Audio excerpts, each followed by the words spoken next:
الاسبوع الاول من الدراسه وكلنا متحمسين والكراريس جديده والتشكيل جديده والشرط جديده وبص وحاجه متفل و10.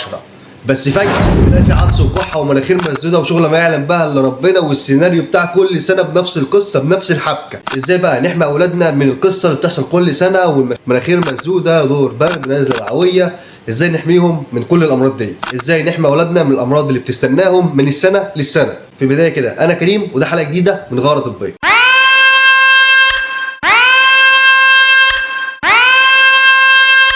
تخيل ابنك راجع المدرسه بعد صيف طويل اللهم بارك وبيلعب في الفسحه، يقابل زميله دوت يسلم على دوت ياخد المقلمه من دوت ياخد ادوات دوت. بس المشكله هنا مش في ده كله، المشكله في الجراثيم اللي بتنتقل منهم بكل سهوله. تحس ان الجراثيم وقتها عامله حفله عليهم هم الكل، والعدوى في المدارس بتنتقل زي النار في الهشيم، حاجه كده بكل سهوله. ولو في عندك طفل واحد مصاب في فصل يقدر بكل بساطه يعدي الفصل كله بالكامل حتى المدرس اللي عليه. بقول لك كان في مره طفل عنده رشح بسيط كده، حاجات خفافه كده من الناس بتستهون بيها، يومين ثلاثه لقينا بقى الفصل اللهم بارك حاجه كده ما يعلم بها الا ربنا، وهم الكل عايزين دكتور يكشف عليهم دور ادوار برد محترمه. اول بطل عندنا في الحدوته دي كلها هو الفيروس التنفسي المخلوي، ده اللي بيخلي ابنك كل يوم الصبح عنده زكام وعنده كحه، وده مشهور جدا في بدايه الخريف. والفيروس ده بيحب المدارس حاجه كده ما اقولكش عليها، بيعتبر المدارس هي ملعبه الخاص وانتوا ضيف عنده. وطبعا مش هننسى الكبير بتاعهم الانفلونزا، ودوت اللهم بارك ما تقولش عبد الملك زرزور في زمان. حد لسوق لحاجه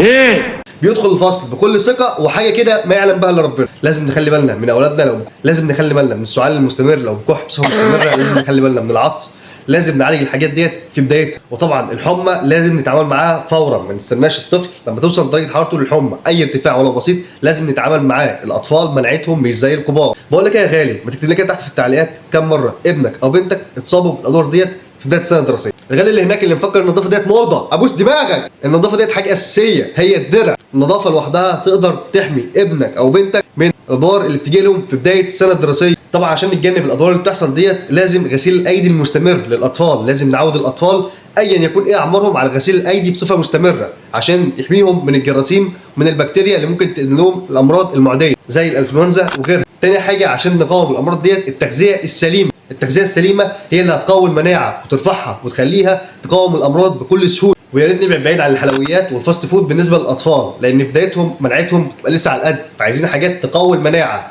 الفاست فود والحلويات الجراثيم والبكتيريا بيحبوها اكتر ما انت شخصيا بتحب اطفالك. في النهايه المدرسه هي جزء اساسي من حياه اطفال، والتواصل مع زمايلهم مهم. ما ينفعش ان احنا نعزل الاطفال عشان نقول ان احنا بنحافظ عليهم جسديا، انت كده بتحمي جسمه لكن بتضر نفسيته. لازم يتواصل مع زمايله. لكن لو حافظنا على نظافتهم الشخصيه وعلمناهم غسيل الايدي الصح وخلينا عندنا وعندهم وعي بالامراض، خصوصا الامراض اللي بتنتقل ليهم في بدايه كل سنه دراسيه، ممكن وقتها نقلل كتير جدا من الامراض اللي بتصيبهم في بدايه سنتهم الدراسيه. لازم نعلم اولادنا اداب السعال واداب العطس، ما ينفعش الدنيا تبقى سداح مداح كده، لان دي برضه طريقه من طرق انتقال العدوى. في النهايه بتمنى لكل اطفالنا بالنجاح الدراسي والصحه والعافيه، واتمنى ان المدارس ما تبقاش مستشفيات، اتمنى ان المدارس تكون اماكن صحيه خاليه من اي عدوى. في النهايه لو انتوا على اليوتيوب ما تنسوش تعملوا اشتراك ودوم بالصحه وراحه البال. سلام.